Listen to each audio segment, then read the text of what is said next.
Hi hello नमस्कार, माझ्या नवीन मराठी ब्लॉगमध्ये स्वागत. आणि आज आहे सोमवार आणि आता सकाळचं 10 वाजलेलं आहे. हे बघा नाश्ता घेऊन इकडंच कुठं चाललं आहे तर मला चाल. दादा इकडं पाणी सोडलेलं आहे. आज सकाळी लाईट आलेलं आहे. दादा म्हटलं दादाच मी इथंच नाश्ता द्यायला आलो आहे. दादा हे घ्या बघा, पाणी सोडत नाश्ता करा.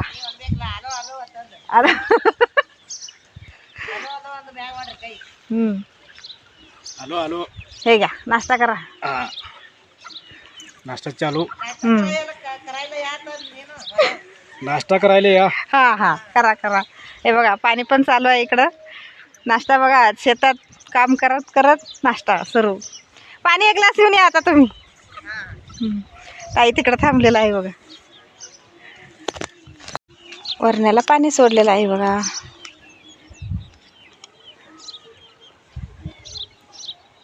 आता कुठं लसणाला पाहिलं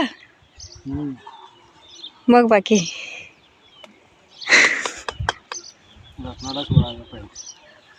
तिकडे लसूण आहे, तिकडं पहिला सोडल्यात. मग तिकडं पहिलं झालेलं आहे, हे राहिलंय.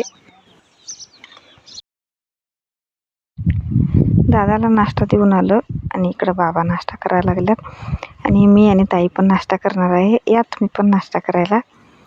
इकडं बघा ताई वाढून दिलेला आहे. आता झालं आणि स्वयंपाक पण झालेला आहे. आणि आता काम चाललंय धुणं धुवायचं बघा. तिकडं ताई कपडे धुवायला लागल्यात, पिळून काढतो. आणि इकडं सगळ्यांचं झालंय. हे बघा कुत्र्याचं पिल्लू आहे, त्यांना दूध घातलं आता, पिऊन तसं ओढा लागला. आणि शेळी बसल्यात तिकडं. आणि आमचं कोबा केलं होतं परवा दिवशी.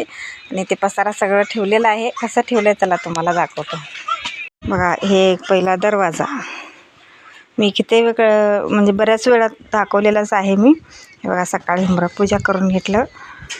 आणि आपलं शेतकऱ्याचं घर बघा. इकडं हे ठेवलेलं आहे फूड कोंबडींचं. आणि इकडं चुलीवर राताळा ठेवलेला आहे. आणि इकडं चुलीवर स्वयंपाक झालं आहे, अजून इकडचं काढून ठेवायचं आहे. काल सगळं सारवून घेतलं. आणि हे बाहेरची खोली. आणि इकडं आत बघा, इकडं कोबा करून घेतलेलं होतं.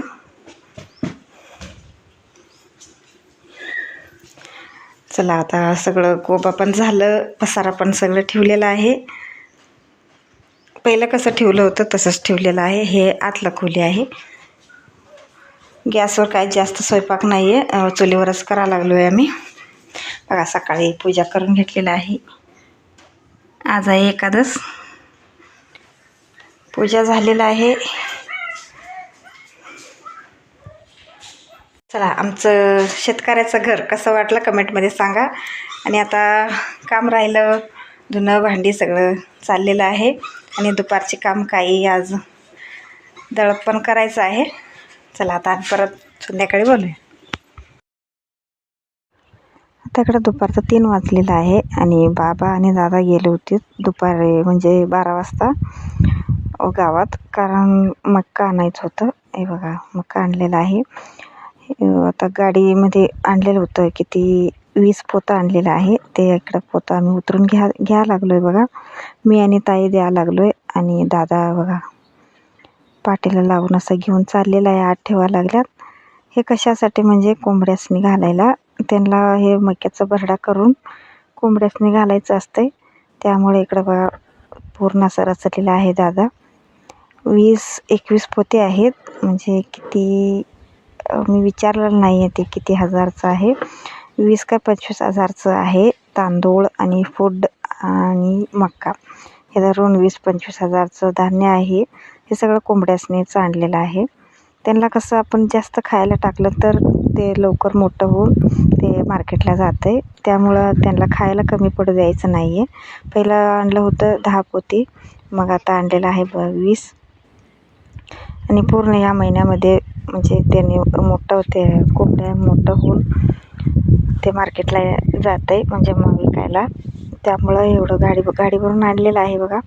दुपारी गेले होते लवकर, मग त्या आणलेलं आहे. तेच उतरून घेत होतं आम्ही. इकडं एक पोतं फुटलेलं आहे, ते तसंच आता उतरून घ्यायला पाहिजे. बघा टाकताना ते फुटलेलं आहे. सगळं खाली सांडलेलं आहे. खाली सांडलेलं सगळं गोळा करून घ्यायला पाहिजे.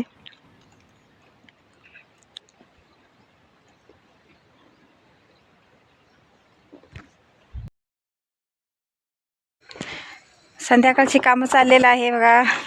इकडं ताई भांडी घासायला लागल्यात. मी झाडू मारायचं आणि शेळ्यातल्या पाया काढायचं चाललेलं आहे बाहेरचं काम माझं. बघा मोठं शेळी घेऊन गेल्यात दादा आणि इकडं बघा ते बारके फिरायला लागल्यात. मी आतलं सगळं आवरून आलेलं आहे.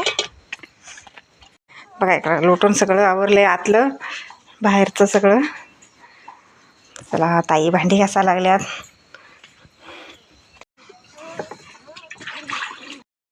आमचं संध्याकाळचं कामं काय काय असते मी या व्हिडिओमध्ये तुम्हाला दाखवलेलं आहे बघा.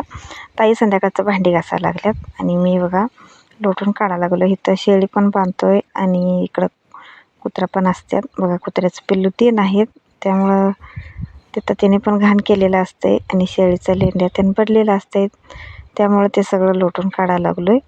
मग नंतर ते बांधायला पाहिजे. मग इकडं बघा ते शेळ्यांचं शेड आहे ते शेडमधलं सगळं स्वच्छ करायला पाहिजे. 2 दिवसातून एकदा काढतो आहे आम्ही. हे बघा इकडं काढायला लागलो आहे शेडमधलं.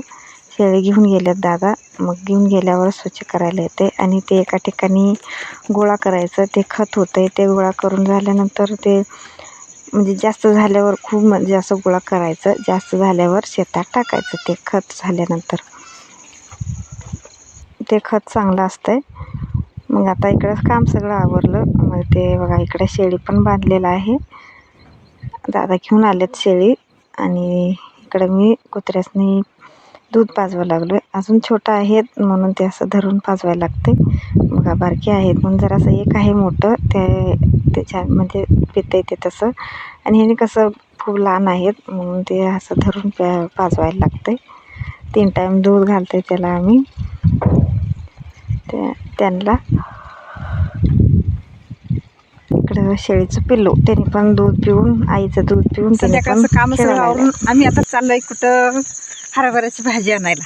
जरा वेळानं चाललोय कारण तिथं मालक असतात काढू देत नाही त्यामुळं वेळानं त्याने गेल्यावर वेळानं गेलं तर थोडंफार संध्याकाळपुरतं आणायचं म्हटलं. ताई आणि मी चाललेलो आहे हरभर भाजी आणायला चालले बघा. इथं जवळच आहे म्हणून चाललोय आम्ही वेळानंच. इकडं बघा हरभऱ्याच्या रानात ताई काढायला पण सुरुवात केलेलं आहे. चला मी पण काढतो. वेळ झालंय आणि संध्याकाळचा स्वयंपाक पण करायचं असतंय. ताई कसं काढायला लागल्यात हरभऱ्याची भाजी.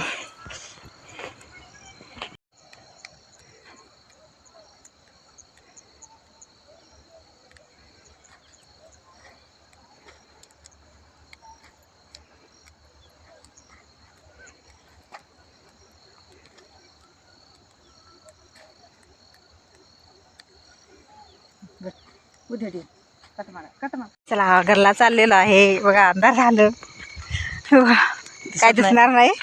चला घरला गेल्यावर दाखवतो. काय जवळच आहे बघा. तिकडं लाईट दिसतंय आपलं घरचं म्हणून आलो आहे मी वेळानं. हरभऱ्याची भाजी इकडं काढायला लागलो आहे बघा. किती म्हणजे अर्धा किलोला जास्त भाजी आहे. इकडं संध्याकाळी कसं लाईट जरा डिम असते म्हणून जरा क्लिअर आलेलं नाही आहे. तरी पण आलेलं आहे तेवढं म्हणजे लाईट जरा फोर्स असला तर व्हिडिओ कसं क्लिअर येतं. बघा इकडं भाकरी पण करून झालेलं आहे. ताई भाजी करायला लागल्यात आत गॅसवर. वेळ झाला आहे त्यामुळं मी भाजीचा रेसिपी टाकलेली नाही आहे आणि पुढच्या व्हिडिओमध्ये मी भाजीचा रेसिपी टाकणार आहे आणि आज करणार आहे वांग्याचं भरीत. वांग्याचं भरीत बघा हे वांगी आमच्या शेतातलं आहे. ताजं परवा म्हणजे काल परवा घातलेलं होतं. म्हटलं बारक्या वांगी आहेत ते भाजी करूया ह्याचं भरीत करूया म्हटलं म्हणून चुलीमध्ये भाजून घेतलं. कसं आहे गॅसवर भाजण्यापेक्षा चुलीवर भाजलेलं बरं म्हणजे चांगलं असतं. बरीच चांगलं पण होते.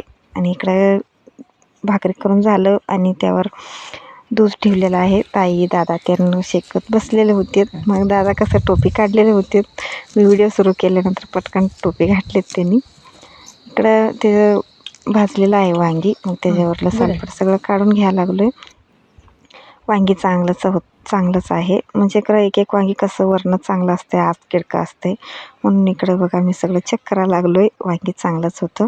मग मी ह्यामध्ये काहीच टाकलेलं नाही आहे, नुसतं लसूण टाकलेलं आहे. लसूण आणि कोथिंबीर तेवढंच टाकून करतो.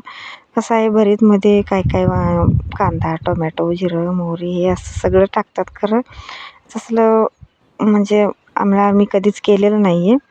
म्हणून करून बघूया म्हटलं आणि ताई त्यानं म्हटले तसं काय आपल्याला चांगलं वाटत नाही, नुसतं लसूण मीठ घालून तेवढंच कर. मग आम्ही दरवेळी भरीत केलं तर असंच करतो आहे. कारण कसं आहे ते बाकीचं मसाला त्यानं घालून काय केलेलंच नाही आहे. एकदा मी पण करून बघतो. आणि बघा मीठ आणि लसूण हे कोथिंबीर असलं तर घालायचं. आणि आता संध्याकाळचं जेवायचे टायमिंग सगळं झालेलं आहे स्वयंपाक आणि इकडं जेवायला बसलेलं आहेत सगळी. आणि इकडं बघा मस्त लाल मिरच्या घालून हरभऱ्याची भाजी आणि वांग्याचं भरीत, मक्याचं भाकरी. चला मस्त गावठी जेवण मस्त तयार झालेलं आहे. इकडं आम्ही जेवायला बसलेलो आहे. या तुम्ही पण जेवायला. आणि आजचा व्हिडिओ कसं वाटलं कमेंटमध्ये सांगा. प्लीज चॅनलवर नवीन असेल तर प्लीज चॅनलला सबस्क्राईब करा. आणि असलं जेवण कोणाकोणाला आवडते ते पण कमेंटमध्ये सांगा. बघा मक्याच्या भाकरी कडक आणि झणझणीत हरभऱ्याच्या भाजी आणि आपलं साध्या पद्धतीनं भरीत. परत भेटूया पुढच्या ब्लॉगमध्ये. Bye bye. Good night.